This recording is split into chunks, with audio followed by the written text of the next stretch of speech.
تو حضرت حاجرہ رضی اللہ تعالی عنہ کو پیاس لگی۔ ناظرین، یہ وقت گزرتا کیا اور آپ رضی اللہ تعالی عنہ کی پیاس کی شدت بڑھتی گئی، اور حضرت اسماعیل علیہ السلام بھی آپ رضی اللہ تعالی عنہ کے ساتھ موجود تھے۔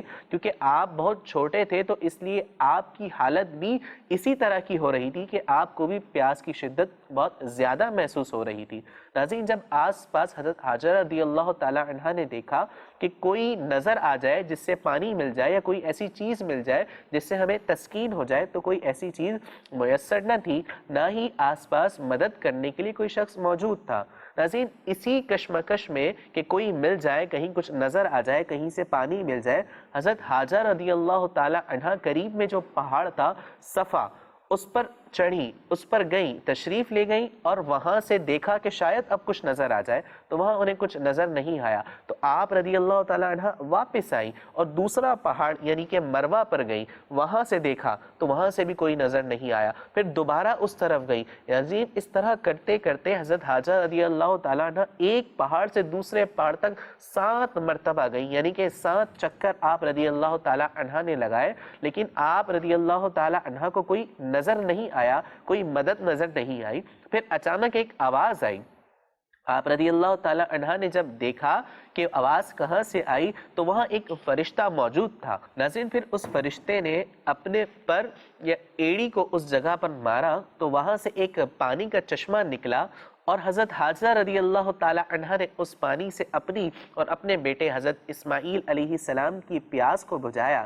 ناظرین، یہ وہی کنواں ہے جسے آج ہم زمزم کے نام سے جانتے ہیں، جسے آج ہم آب زمزم کہتے ہیں۔ یہ اللہ پاک نے اپنی نیک بندی یعنی حضرت حاجرہ رضی اللہ تعالی عنہ اور اپنے پیارے نبی یعنی حضرت اسماعیل علیہ السلام کے وسیلے سے ہمیں عطا کیا، کہ جس کا فائدہ ہم آج تک اٹھا رہے ہیں اور رہتی دنیا تک لوگ اس سے فائدہ اٹھاتے رہیں گے۔ ناظرین، اس جگہ پر جہاں پر آب زمزم ہے اور جہاں پر حضرت حاجرہ رضی اللہ تعالی عنہ اور حضرت اسماعیل علیہ السلام موجود تھے، یہاں پر کوئی رہتا نہ تھا، آس پاس کوئی آبادی نہیں تھی۔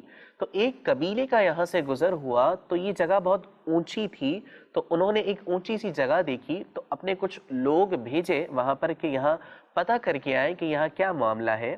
تو جب وہ لوگ وہاں پر آئے تو انہوں نے پانی دیکھا کہ حضرت حاجرہ رضی اللہ تعالی عنہ پانی کے پاس تشریف فرمائے، تو آپ رضی اللہ تعالی عنہ سے انہوں نے اجازت مانگی کہ کیا آپ اس بات کی اجازت دیتی ہیں کہ ہم اس کے قریب آباد ہو سکیں؟ تو حضرت حاجرہ رضی اللہ تعالی عنہ نے ان لوگوں کو اجازت دی اور ان سے کہا کہ اس پانی پر تمہارا کوئی حق نہ ہوگا، لیکن تم لوگ یہاں پر آ کر آباد ہو سکتے ہو، رہ سکتے ہو۔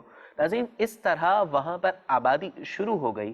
ناظرین، نبی کریم صلی اللہ تعالیٰ علیہ وآلہ وسلم فرماتے ہیں کہ حضرت حاجرہ رضی اللہ تعالیٰ عنہ کو بھی یہ بات پسند تھی کہ یہاں لوگ آ کر رہے، آس پاس لوگ ہوں، تاکہ ایک مکمل طور پر آبادی ہو سکے، اور اس طرح وہ جگہ آباد ہونا شروع ہوئی۔ ناظرین، اس قبیلے کو کہا جاتا ہے قبیلہ جرہم، جو وہاں پر آ کر آباد ہوا۔ ناظرین، حضرت اسماعیل علیہ السلام کی مدر ٹنگ یعنی کہ والدہ کی طرف سے زبان قبطی تھی، اور آپ علیہ السلام کے فادر کی طرف سے زبان عبرانی تھی، اور چونکہ حضرت اسماعیل علیہ السلام قبیلہ جرہم والوں کے ساتھ پلے بڑے تھے تو آپ علیہ السلام عربی زبان پر بھی مہارت رکھتے تھے۔ ناظرین، ایک اور بات کہ سب سے پہلے عربی میں فصیح اور بلیغ کلام حضرت اسماعیل علیہ السلام نے ہی فرمایا، یعنی کہ عربی زبان پر جو سب سے پہلے مہارت حاصل ہوئی فصاحت اور بلاغت پر، وہ حضرت اسماعیل علیہ السلام کو ہی ہوئی۔ ناظرین، حضرت ابراہیم علیہ السلام کو خواب میں حکم دیا گیا کہ اپنے بیٹے کو قربانی کے لیے پیش کریں، یعنی اپنے بیٹے کو قربان کریں، تو آپ علیہ السلام نے اللہ پاک کے حکم کے مطابق اپنے بیٹے کو یہ بات بتائی، تو حضرت اسماعیل علیہ السلام نے اپنے آپ کو فوراً اللہ پاک کے حکم کے مطابق قربانی کے لیے پیش کر دیا، اور عملی طور پر آپ کو قربانی کے لیے پیش کیا جا رہا تھا تو اللہ پاک نے جنت سے مینڈھا بھیجا اور اس کی قربانی کی گئی۔ اس طرح اللہ پاک نے حضرت اسماعیل علیہ السلام اور حضرت ابراہیم علیہ السلام کا یہ عمل اور قربانی کو قبول فرمایا۔ ناظرین، اگر ہم بات کریں حضرت اسماعیل علیہ السلام کی میرڈ لائف کے بارے میں، تو آپ علیہ السلام کا نکاح قبیلہ جرہم کی ایک خاتون سے کیا گیا، اور اس نکاح کے کچھ عرصے کے بعد حضرت حاجرہ رضی اللہ تعالی عنہ وصال فرما گئی۔ ناظرین، حضرت ابراہیم علیہ السلام جب کعبہ شریف کی تعمیر کر رہے تھے تو حضرت اسماعیل علیہ السلام بھی حضرت ابراہیم علیہ السلام کے معاون تھے۔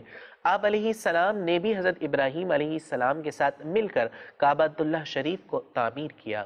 ناظرین، اگر بات کریں ہم حضرت اسماعیل علیہ السلام کے وصال کے بارے میں تو آپ علیہ السلام نے دنیا میں 130 ایئرز گزارے اور اس کے بعد آپ علیہ السلام کا وصال ہو گیا۔ تدفین کے حوالے سے ایک قول کے مطابق آپ علیہ السلام کی تدفین اپنی والدہ کی قبر مبارک کے قریب یعنی کہ حتیم میں ہوئی، اور ایک روایت کے مطابق رکن یمانی اور رکن اسود کے پاس آپ علیہ السلام کی تدفین ہوئی۔ ناظرین، حضرت اسماعیل علیہ السلام کا ذکر مبارک قرآن کریم میں سورۃ البقرہ، سورۃ الانعام اور سورۃ المریم میں موجود ہے۔ ناظرین، آج کے اس ایپیسوڈ میں آپ نے حضرت اسماعیل علیہ السلام کے بارے میں جانا، اور اسی طرح حضرت اسماعیل علیہ السلام کے بارے میں اور دیگر انبیاء کرام علیہ السلام کے بارے میں جاننے کے لیے مکتبۃ المدینہ کی شائع کردہ کتاب سیرت الانبیاء کا ضرور مطالعہ کریں۔ ناظرین، ہم اس پروگرام میں ہر نئے ایپیسوڈ میں ایک نیو اسٹوری اور ایک new biography about the prophet علیہ السلام ڈسکس کرتے ہیں۔ آپ ہمارا پروگرام ضرور دیکھتے رہیں۔ We will meet again inshallah in the next episode. You can good take care of yourself. السلام علیکم ورحمۃ اللہ وبرکاتہ۔